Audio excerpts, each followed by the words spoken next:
All right, I'm going to try to make this one quick because I'm not driving for much longer. So this topic is about people who are disturbed when they see their guru presenting views on a political or medical subject which they see as problematic or as false, and how that impacts on their spiritual life or their faith. So I've got some ideas on it which I think show how we can understand that someone performing the service of guru can have an opinion on a mundane subject which is mistaken, without it without impeding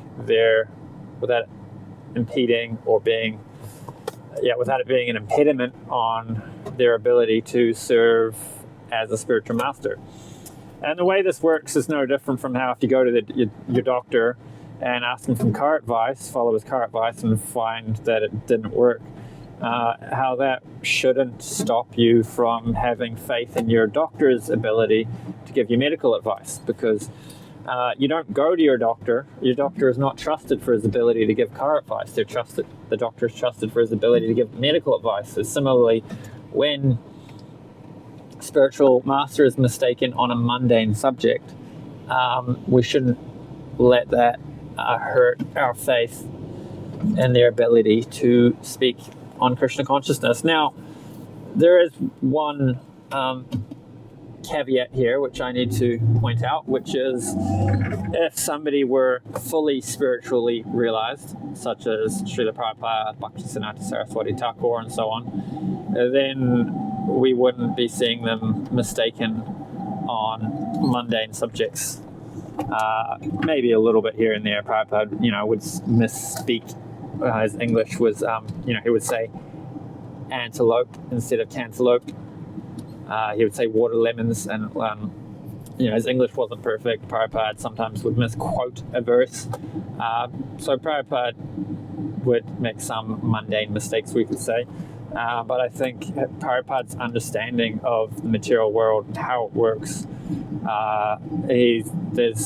it's so deep compared to what we might see in a regular guru.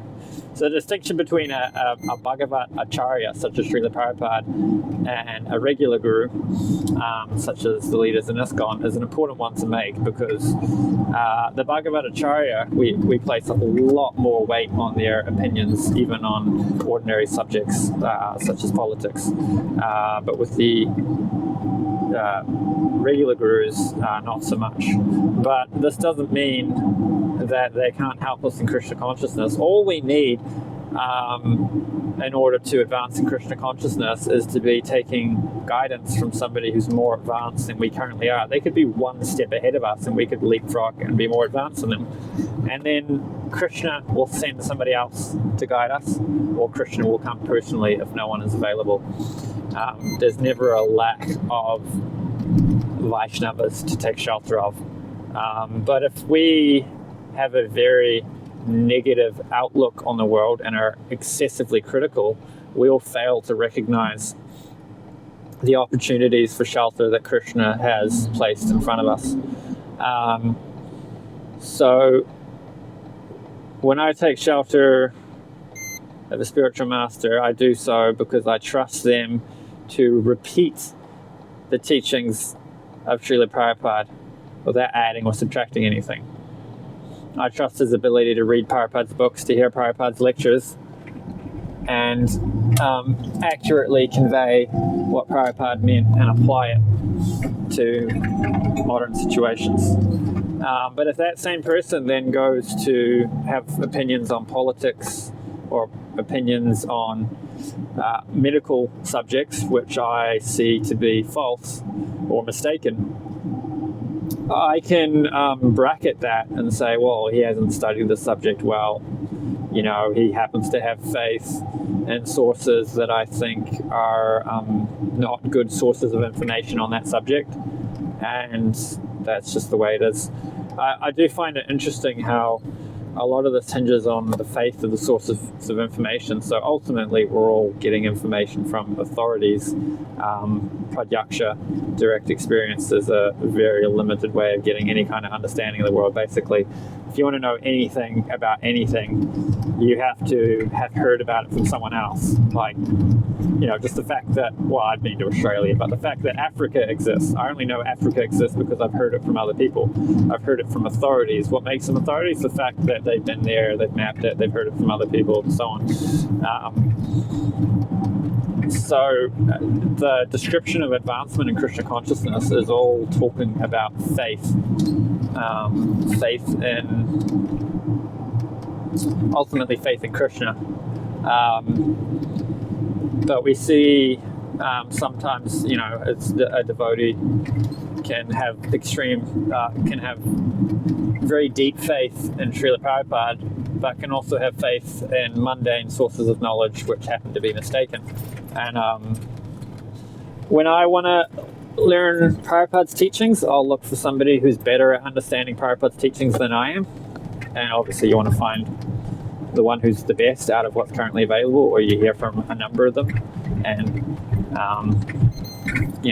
Krishna in the heart, if we're sincere, will guide us to the correct understanding. And when I want to understand political or medical subjects, I'll choose who I want to hear from on those subjects through, I guess, Krishna guiding me in the heart, but also using my intelligence to examine who knows what they're talking about, who's making sense, hear conflicting point of views, hear from the opposition and see if the objections land, and then go back to the first side and see if the arguments on the first side land. And if somebody who's doing a service of spiritual leadership wants to speak on one of these mundane subjects, but clearly hasn't done this kind of research of hearing both sides, studying, analyzing, and figuring out if the arguments hold up and which side wins, then I'm just not going to listen to that person on those subjects. But yeah, the real point I wanted to talk about here is how we don't need to let that hurt our bhakti or our appreciation of that devotee. I mean, another thing to consider is, how do we think Prabhupada or Krishna views these people? We can say, oh, they're doing it wrong. It's like, they're performing the service of Guru wrong. It's like, well, are you doing it any better? Probably not. Probably this person's doing way more for Prabhupada's movement than I'll ever do, right? So the fact that I understand one subject correctly where they're mistaken, that's just one thing. But look at all the good qualities this devotee has. Look at all the amazing service they've done. Look how many hearts they've touched, how many people they've brought to bhakti.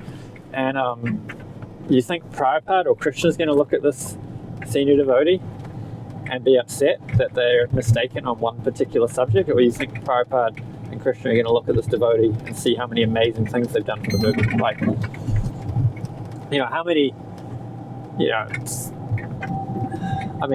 someone can sort of give a slightly incorrect understanding of the philosophy, or, give a slightly off mood maybe. But I think some of that stuff comes out in the wash because just getting people to come to Krishna consciousness at all is amazing. And if people are doing that, we should have appreciation for that. And we should especially appreciate what they've done for us. So even if I come to a point with a senior devotee where it's like, I no longer hear from that devotee, but if they've helped me on my spiritual journey to get to where I am, I'm eternally indebted to them for that. And that's, I shouldn't forget that. And to not have that kind of gratitude is Vaishnava aparad. That kind of thing would be very upsetting to Krishna. So I've just arrived. I'm picking up my boys from school now. And my wife's just finished practicum, so she'll be teaching at the Hare Krishna school next year, and get the boys and take them home. So let me know what you think down in the comments. This is my second one of these videos, and Hare Krishna.